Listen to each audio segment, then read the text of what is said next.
ಓಂ ಶ್ರೀ ಗುರು ರಾಘವೇಂದ್ರಾಯ ನಮಃ. ಎಲ್ರಿಗೂ ನಮಸ್ಕಾರ. ಈ ಬಾರಿಯ ಏಕಾದಶಿ ಯೋಗಿನಿ ಏಕಾದಶಿ ಭಾನುವಾರ ಬಂದಿರುವಂತಹದ್ದು. ಸುಮಾರು ಜನಗಳಲ್ಲಿ ಗೊಂದಲ, ಏಕಾದಶಿ ಶನಿವಾರನೋ ಇಲ್ಲ ಭಾನುವಾರನೋ ಯಾವತ್ತು ನಾವು ಉಪವಾಸವನ್ನು ಆಚರಣೆ ಮಾಡಬೇಕು ಅನ್ನುವಂತಹದ್ದು. ಸಂಪೂರ್ಣವಾದಂತಹ ಏಕಾದಶಿ ತಿಥಿ ಇರುವಂತಹದ್ದು ಭಾನುವಾರ. ಹೀಗಾಗಿ ನೀವು ಭಾನುವಾರವನ್ನು ಏಕಾದಶಿ ಅಂತ ಹೇಳಿ ಪರಿಗಣಿಸಿ ಉಪವಾಸ ಆಚರಣೆಯನ್ನು ಅವತ್ತಿನ ದಿವಸ ನಿಷ್ಠೆಯಿಂದ ಮಾಡಿ. ಈ ಏಕಾದಶಿಯು ಸಹ ಬಹಳ ವಿಶಿಷ್ಟವಾದಂತಹ ಏಕಾದಶಿ ಆಗಿದ್ದು, ಗಂಡಸರು ನಿರ್ಜಲವಾದಂತಹ ಉಪವಾಸ ಮಾಡಿದ್ರೆ ಅದರದ್ದೇ ಆದಂತಹ ಬಹಳ ಒಳ್ಳೆಯ ಫಲಗಳಿದೆ. ನಿರ್ಜಲವಾದಂತಹ ಉಪವಾಸ ಅಂತಂದರೆ ನೀರನ್ನು ಕುಡಿಯದ ಹಾಗೆ ಉಪವಾಸವನ್ನು ಮಾಡುವಂತಹದ್ದು. ನಾನು ಹೇಳ್ತಾ ಇರೋದು ಗಂಡಸರಿಗೆ ಮಾತ್ರ, ಹೆಣ್ಮಕ್ಳಿಗಲ್ಲ. ಗಂಡಸರಲ್ಲಿ ಅದರಲ್ಲಿಯೂ ಆರೋಗ್ಯವಾಗಿದ್ದು ನಮಗೆ ಸಾಧ್ಯವಾಗುತ್ತೆ, ಏನೂ ತೊಂದರೆ ಇಲ್ಲ, ಎಲ್ಲ ಮಾಡಿದ್ದಾದಮೇಲೂ ನಮ್ಮ ಆರೋಗ್ಯದಲ್ಲಿ ವಿಪರೀತವಾದಂತಹ ಬದಲಾವಣೆಗಳೇನೂ ಆಗೋದಿಲ್ಲ ಅನ್ನುವಂತಹವರು ಮಾಡ್ಕೊಳ್ಳಿ. ಅಶಕ್ತರು, ಅನಾರೋಗ್ಯದಿಂದ ಕಾಯಿಲೆಯಿಂದ ಬಳಲ್ತಾ ಇರುವಂತಹ ಗಂಡಸರು ಹಾಲು ಮತ್ತು ಹಣ್ಣು ನೀರನ್ನು ತೆಗೆದುಕೊಂಡು ಉಪವಾಸವನ್ನು ಮಾಡಬಹುದು. ಯಾವ ದೇವರೂ ಸಹ ನಿಮ್ಮ ಆರೋಗ್ಯಕ್ಕೆ ಚ್ಯುತಿಯನ್ನು ತಂದೊಡ್ಕೊಂಡು ಯಾವುದೇ ಪೂಜೆ ಪುನಸ್ಕಾರ ವ್ರತವನ್ನು ಮಾಡಿ ಅಂತ ಹೇಳೋದಿಲ್ಲ. ನಿಮ್ಮ ಆರೋಗ್ಯವನ್ನು ಗಮನದಲ್ಲಿ ಇಟ್ಕೊಳ್ಳಿ. ಇನ್ನು ಹೆಣ್ಮಕ್ಳು ಯಾವುದೇ ಕಾರಣಕ್ಕೂ ಯಾರೇ ಹೇಳಿದ್ರೂ ಸಹ ನಿರ್ಜಲವಾದಂತಹ ಉಪವಾಸವನ್ನು ದಯಮಾಡಿ ಏಕಾದಶಿ ಅಂತಲ್ಲ, ನೀವು ಯಾವಾಗಲೇ ಉಪವಾಸವನ್ನು ಮಾಡಿ. ನಿರ್ಜಲ ಉಪವಾಸ ಅಂದರೆ ನಿಟ್ಟುಪವಾಸ ಅಂತ ಹೇಳ್ತಾರೆ, ಅದನ್ನು ಮಾಡಲಿಕ್ಕೆ ಹೋಗಬೇಡಿ. ಖಂಡಿತ ಅದು ನಿಮ್ಮ ಮನೆಗೆ ಶ್ರೇಯಸ್ಸಲ್ಲ. ನೀವು ಆ ರೀತಿ ಉಪವಾಸ ಮಾಡಿ ನಿಟ್ಟುಸಿರನ್ನು ಮನೆಯಲ್ಲಿ ಬಿಡಬಾರ್ದು.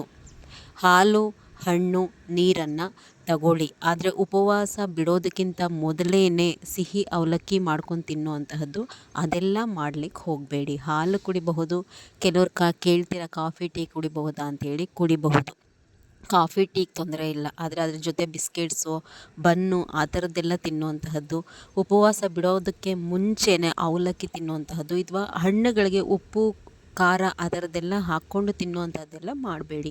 ಹಣ್ಣುಗಳು ಹೇಗಿರುತ್ತೋ ಹಾಗೆ ಅದನ್ನು ನಾರ್ಮಲ್ಲಾಗಿ ನೀವು ತಗೊಳ್ಳೋ ಅಂತಹದ್ದನ್ನು ಮಾಡಬಹುದು. ಇನ್ನು ಈ ಭಾನುವಾರ ಏಕಾದಶಿ ಅಂತಂದರೆ ನೀವು ಶನಿವಾರ ಸಾಯಂಕಾಲ, ಶನಿವಾರ ದಶಮಿ ಅಂತ ಹೇಳಿ ಪರಿಗಣಿಸಲ್ಪಡುತ್ತೆ. ಹೀಗಾಗಿ ಶನಿವಾರ ನೀವು ಬೆಳಗ್ಗೆನೇ ಪೂಜೆ ಮಾಡಿದ್ರೂ ಸಹ, ದೇವ್ರ ಪೂಜೆ ಅಂದರೆ ಅವತ್ತು ಬೆಳಗ್ಗೆನೇ ನೀವು ತಲೆಗೆ ಸ್ನಾನ ಮಾಡ್ಕೊಳ್ಳಿ. ದಶಮಿ ದಿವಸ ತಲೆಗೆ ಸ್ನಾನ ಮಾಡ್ಕೋಬೇಕು. ತಲೆಗೆ ಸ್ನಾನ ಮಾಡಿಕೊಂಡು ಅವತ್ತಿನ ಸಂಜೆ ರಾಯರ ಎದುರುಗಡೆ ಏನು ತುಪ್ಪದ ದೀಪವನ್ನೇ ಹಚ್ಚಬೇಕು ಅಂತೇನಿಲ್ಲ, ಮಾಮೂಲಿ ಎಣ್ಣೆಯಲ್ಲಿ ರಾಯರ ಎದುರಿಗೆ ದೀಪವನ್ನು ಹಚ್ಕೊಂಡು ಅವತ್ತಿನ ದಿವಸದಿಂದ ನೀವು ಈ 3 ದಿನಗಳ ಕಾಲದ ಏಕಾದಶಿಯನ್ನು ನಾನು ಮಾಡ್ತೀನಿ ಅಂತ ಹೇಳಿ ರಾಯರ ಎದುರಿಗೆ ಸಂಕಲ್ಪವನ್ನು ಮಾಡ್ಕೊಳ್ಳಿ. ಯಾವ ಒಂದು ಕಾರಣಕ್ಕೋಸ್ಕರ ಅಂದರೆ ನಿಮ್ಮ ಏನು ಕಷ್ಟ ಕಳಿಬೇಕು, ನಿಮ್ಮ ನೋವು ಏನು ಅನ್ನುವಂತಹದ್ದು ರಾಯರಿಗೆ ಹೇಳಿಕೊಂಡು, ನಾವು ಈ ಏಕಾದಶಿ ಅಂತಂದರೆ 3 ದಿನಗಳ ಕಾಲ ಆಚರಣೆ ಬರುತ್ತೆ. ಹೀಗಾಗಿ ದಶಮಿಯ ದಿವಸ ಹೇಳ್ಕೋಬೇಕು, ನಾನು ಈ 3 ದಿನಗಳ ಕಾಲದ ವ್ರತವನ್ನು ಮಾಡ್ತಾ ಇದ್ದೀನಿ ಅನ್ನುವಂತಹ ಒಂದು ಸಂಕಲ್ಪವನ್ನು ಬಲಗೈಯಲ್ಲಿ ಹಳದಿ ಅಕ್ಷತೆ ಮತ್ತು ಒಂದು ಹೂವನ್ನು ಹಿಡ್ಕೊಂಡು ಹೇಳಿಕೊಂಡು ರಾಯರ ಪಾದದ ಬಳಿಗೆ ಹಾಕಿ ಒಂದೆರಡು ಊದ್ಕಡ್ಡಿಯನ್ನು ಹಚ್ಕೊಂಡು ಅಲ್ಲಿಂದ ನಿಮ್ಮ ವ್ರತವನ್ನು ಪ್ರಾರಂಭ ಮಾಡಿಕೊಳ್ಳಿ. ದಶಮಿಯ ದಿವಸದ ರಾತ್ರಿ ಸಿಹಿ ಅವಲಕ್ಕಿಯನ್ನಷ್ಟೇ ನೀವು ಸೇವನೆ ಮಾಡಬೇಕು. ಅವತ್ತಿನ ದಿವಸ ಅನ್ನ ಊಟ ಮಾಡುವಂತಹದ್ದು ಅದೆಲ್ಲ ಮಾಡಲಿಕ್ಕೆ ಬರೋದಿಲ್ಲ. ಸಿಹಿ ಅವಲಕ್ಕಿಗೆ ಬೆಲ್ಲ, ಕಾಯಿ ತುರಿ ಮತ್ತು ಬಾಳೆಹಣ್ಣನ್ನು ನೀವು ಹಚ್ಚಿ ಹಾಕ್ಕೊಂಡು ತಿನ್ನುವಂತಹದ್ದು ಮಾಡ್ಕೋಬಹುದು. ಅವತ್ತಿನ ದಿವಸ ಚಾಪೆಯ ಮೇಲೆ ಮಲಕೊಳ್ಳಿ. ಇನ್ನು ಏಕಾದಶಿಯ ದಿವಸ ಅಂತ ಹೇಳಿ ಬಂದಾಗ ಸ್ವಲ್ಪ ಬಹಳ ಬೇಗ ಎದ್ದು ಮನೆಯೆಲ್ಲವನ್ನು ಸಹ ಸ್ವಚ್ಛ ಮಾಡ್ಕೋಬೇಕು. ಅವತ್ತೂ ಸಹ ನೆಲ ಒರೆಸ್ಕೋಬೇಕು. ಕೆಲವ್ರು ಕೇಳ್ತೀರಾ, ಏಕಾದಶಿ ದಿನ ಒರೆಸಿರ್ತೀವಿ, ದಶಮಿ ದಿವಸನೂ ಒರೆಸ್ಬೇಕಾ ಅಂಥೇಳಿ. ಪ್ರತಿನಿತ್ಯ ನೆಲ ಒರೆಸ್ಕೊಳ್ಳಿ. ನಿಮ್ಮ ಮನೆಯ ಎಷ್ಟೋ ಕಷ್ಟ ಇದರಲ್ಲಿ ಕಳೆದು ಹೋಗುತ್ತೆ. ರಾಯರ ಪೂಜೆ ಅಂತ ಹೇಳಿ ಮಾಡುವಾಗ ನೆಲವನ್ನು ಒರೆಸ್ದಲೇ ಯಾವುದೇ ಕಾರಣಕ್ಕೂ ದೀಪ ಹಚ್ಚಲಿಕ್ಕೆ ಬರೋದಿಲ್ಲ, ಆಯಿತಾ? ಇನ್ನು ಏಕಾದಶಿಯ ದಿವಸ ತಲೆಗೆ ಸ್ನಾನವನ್ನು ಮಾಡಿಕೊಂಡು ದೇವ್ರ ಮನೆಯೆಲ್ಲ ಕ್ಲೀನ್ ಮಾಡ್ಕೊಳ್ಳಿ. ನೀವು ತಲೆಗೆ ಸ್ನಾನ ಮಾಡಿರ್ತೀರ, ಮಡಿ ಬಟ್ಟೆ ಹಾಕ್ಕೊಂಡಿರ್ತೀರ. ಅವತ್ತಿನ ದಿವಸ ಏಕಾದಶಿಯ ದಿವಸ ತುಳಸಿ ಗಿಡಕ್ಕೆ ನೀರು ಹಾಕಬೇಡಿ. ಇನ್ನು ಅದನ್ನು ಬಿಟ್ಟು ಹೂವು, ಅರಿಶಿಣ, ಕುಂಕುಮ ಅದೆಲ್ಲವನ್ನು ಏರಿಸಿ ದೀಪವನ್ನು ಹಚ್ಚಬಹುದು ತುಳಸಿ ಗಿಡದ ಮುಂದೆ, ತೊಂದರೆ ಇಲ್ಲ. ಇನ್ನು ಶ್ರೀಮನ್ನಾರಾಯಣನ ಸ್ವರೂಪದ ಯಾವುದಾದ್ರೂ ಒಂದು ಫೋಟೋ ಅಥವಾ ವಿಗ್ರಹ ಇದ್ದರೆ ಇದು ಬಹಳ ಒಂದು ವಿಶಿಷ್ಟ ಏಕಾದಶಿ ಆದ್ದರಿಂದ ಶ್ರೀಮನ್ ಮಹಾವಿಷ್ಣುವಿನ ಆರಾಧನೆಗೆ ನೀವು ಅಷ್ಟೇ ಒತ್ತನ್ನು ಕೊಡಬೇಕು. ಕೇವಲ ಏಕಾದಶಿ ಅಂತಂದರೆ ನಾವು ರಾಯರ ಭಕ್ತರು ರಾಯರ ಪೂಜೆಯನ್ನಷ್ಟೇ ಮಾಡಿದಾಗ ಏಕಾದಶಿ ಆಚರಣೆ ಪರಿಪೂರ್ಣ ಅನ್ನಿಸ್ಕೊಳ್ಳೋದಿಲ್ಲ. ಶ್ರೀಹರಿಯ ಆರಾಧನೆಯನ್ನು ನಾವು ಮಾಡಲೇಬೇಕಾಗತ್ತೆ. ಹೀಗಾಗಿ ಅವರ ಫೋಟೋವನ್ನು ಇದ್ದರೆ ಒರೆಸ್ಕೊಂಡು ಗಂಧ, ಅರಿಶಿಣ, ಕುಂಕುಮ ಹಚ್ಕೊಡಿ.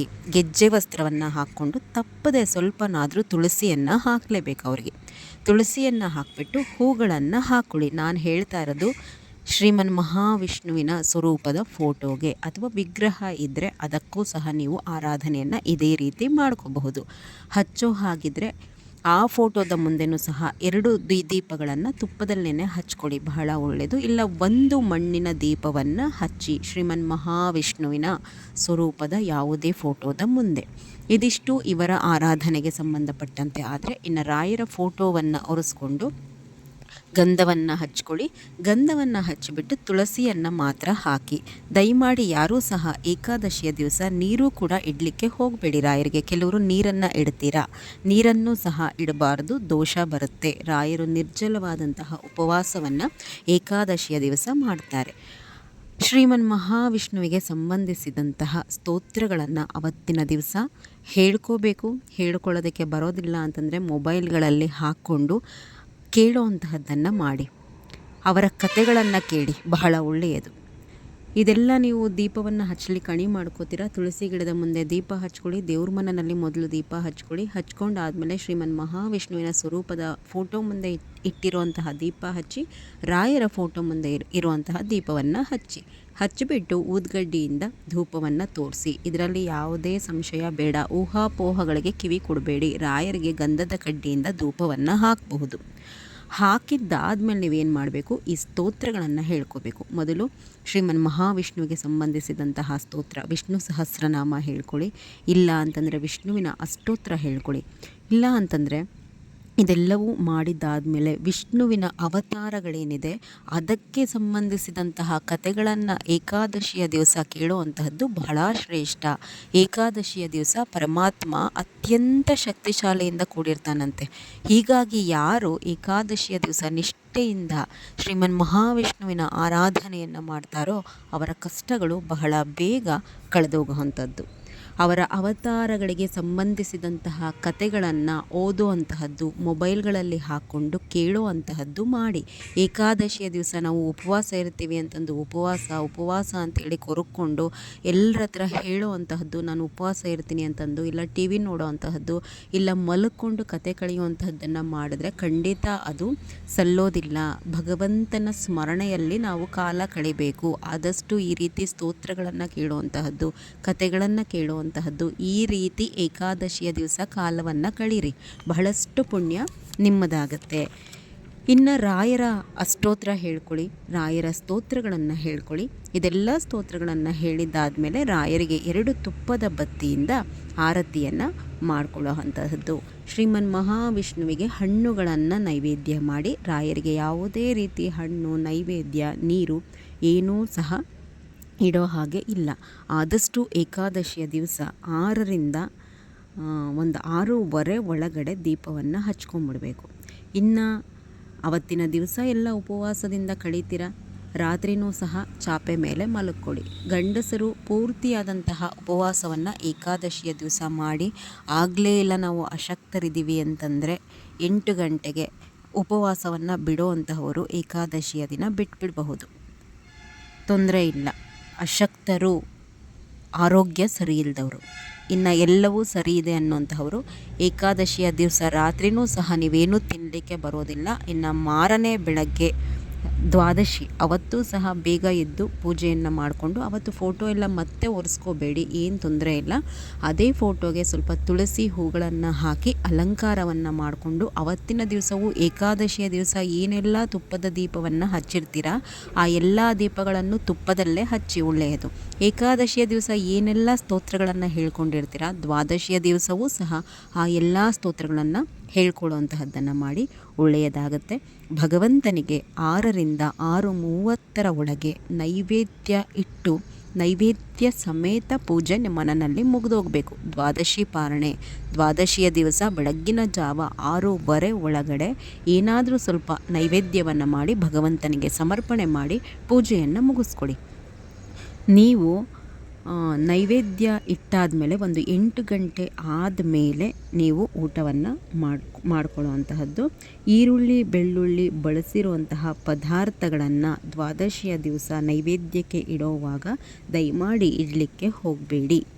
ನೀವು ಸಿಹಿ ಮಾಡಿ ಇಟ್ಬಿಡಿ, ಏನಾದರೂ ತೊಂದರೆ ಇಲ್ಲ, ಅದೇ ಶ್ರೇಷ್ಠ. ಯಾವಾಗಲೂ ನೀವು ಭಗವಂತನಿಗೆ ಸಿಹಿಯನ್ನು ಮಾಡಿ ಸಮರ್ಪಣೆ ಮಾಡ್ತಿರಲ್ವ, ಅದೇ ಶ್ರೇಷ್ಠವಾದಂತಹದ್ದು.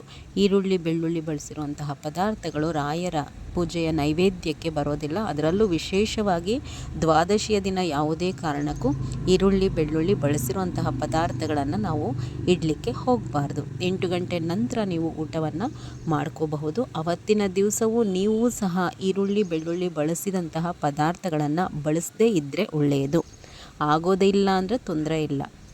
ಅನಾನುಕೂಲಗಳಿದೆ ಅಂತಂದರೆ ಕೆಲ್ಸಕ್ಕೆ ಹೋಗ್ತೀವಿ ಹಾಗೆ ಹೀಗೆ ಅನ್ನೋಂಥವ್ರು ಆದರೆ ಬಿಟ್ಟರೆ ಒಳ್ಳೆಯದು. ಇದಿಷ್ಟು ಈ ಏಕಾದಶಿಯ ಒಂದು ಆಚರಣೆ. ಏಕಾದಶಿಯ ದಿವಸ ದಯಮಾಡಿ ಹೋಗಿ ರಾಯರ ದರ್ಶನವನ್ನು ಮಠಗಳಿಗೆ ಪಡ್ಕೊಳ್ಳಿ. ಆದರೆ ಬಹಳ ಪ್ರದಕ್ಷಿಣೆ ನಮಸ್ಕಾರಗಳನ್ನು ಹೆಚ್ಚಾಗಿ ಹಾಕುವಂತಹದ್ದು, ಹೆಜ್ಜೆ ನಮಸ್ಕಾರ ಹಾಕೋ ಅಂತಹದ್ದನ್ನು ಮಾಡಲಿಕ್ಕೆ ಹೋಗಬೇಡಿ. ತುಂಬ ಪ್ರದಕ್ಷಿಣೆ ನಮಸ್ಕಾರಗಳನ್ನು ನಾವು ಹಾಕಿದ್ರೆ ಅದು ಏಕಾದಶಿಯ ದಿವಸ ಸಲ್ಲೋದಿಲ್ಲ ಅಂತ ಹೇಳ್ತಾರೆ. ನೋಡಿ, ನೆಕ್ಸ್ಟ್ ಮಣ್ಣೆತ್ತಿನ ಅಮಾವಾಸ್ಯೆ ಬರುತ್ತೆ. ಆವತ್ತಿನ ದಿವಸ ರಾಯರ ಪೂಜೆ ವಿಶೇಷ ವಿಡಿಯೋ ಹಾಕ್ತೀನಿ. ಅದರ ಜೊತೆಗೆ ಈ ಮುಂದಿನ ಗುರುವಾರ ಏನು ಬರುತ್ತೆ, ಆ ಗುರುವಾರದಿಂದ ರಾಯರ ಆರಾಧನೆಗೆ ಒಂದು 10ರಿಂದ 11 ಗುರುವಾರಗಳು ಉಳ್ಕೊಳ್ಳುತ್ತೆ. ವಿಶೇಷವಾಗಿ ಆರಾಧನೆಯ ಹಿಂದೆ ಒಂದು 11 ಗುರುವಾರ ಮಾಡುವಂತಹ ಒಂದು ವ್ರತ ಇದೆ, ಹೇಳ್ಕೊಡ್ತೀನಿ. ತಪ್ಪದೇ ಮಾಡಿ, ಸರಳವಾಗೇ ಇರುತ್ತೆ, ತುಂಬ ಏನು ಕಷ್ಟ ಇಲ್ಲ. ಬಹಳ ಬೇಗ ನಿಮ್ಮ ಸಂಕಲ್ಪಗಳು ಈಡೇರುತ್ತೆ. ಇನ್ನು ನೋಡ್ತಾ ಇರಿ, ಆರಾಧನೆಗೆ ಸಂಬಂಧಪಟ್ಟಂತೆ ವಿಡಿಯೋಸ್ಗಳು ಬರ್ತಾ ಇರುತ್ತೆ ಚಾನಲ್ನಲ್ಲಿ. ಎಲ್ರಿಗೂ ಸಹ ರಾಯರು ಒಳ್ಳೇದು ಮಾಡಲಿ. ನಮಸ್ಕಾರ.